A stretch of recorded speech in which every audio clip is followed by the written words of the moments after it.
Shalom aux auditeurs et aux internautes de la radio La Voix de l'Aigle. Voici la question d'une sœur à frère Joseph Branham.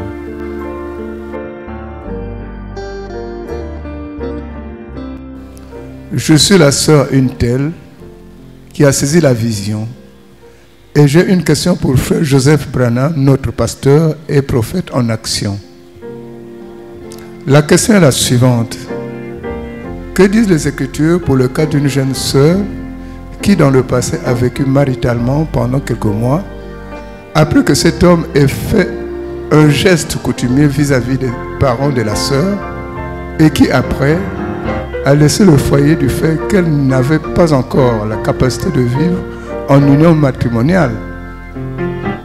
Et aujourd'hui, la sœur a le désir de se marier, mais ayant le poids d'être en ordre avec la parole, quelle est la conduite à tenir?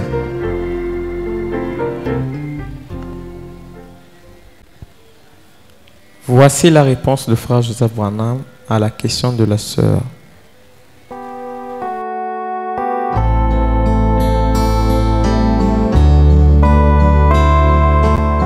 Chères sœurs, salutations au nom de Jésus-Christ.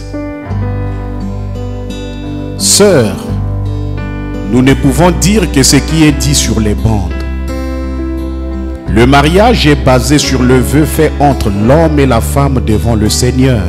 Et au moment quand ou que ce soit que le vœu est fait, vous êtes fiancés et mariés aux yeux de Dieu.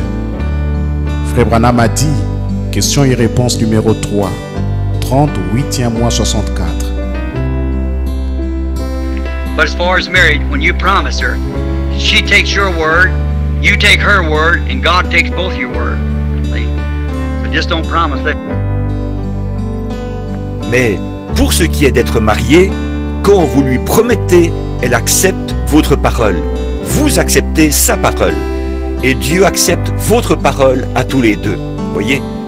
Donc, ne faites surtout pas cette promesse à moins.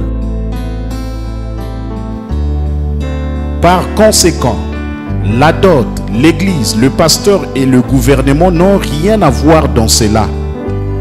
L'État vous donne la licence pour vivre ensemble. Et l'église et le pasteur célèbrent la cérémonie du mariage. Mais le mariage est entièrement entre l'homme, la femme et Dieu, selon la parole, ce message. Si vous êtes libre de tout vœu ou obstacle, que vous n'avez jamais été fiancé et n'avez pas de mari vivant, alors vous êtes libre de marier un homme qui est aussi libre de tout vœu ou obstacle, qui n'a jamais été fiancé et qui n'a pas de femme vivante. Nous vous encourageons à retourner dans la parole, les bandes, afin de connaître vous-même la vérité. Nous avons confiance que ceci vous aidera. Que Dieu vous bénisse abondamment.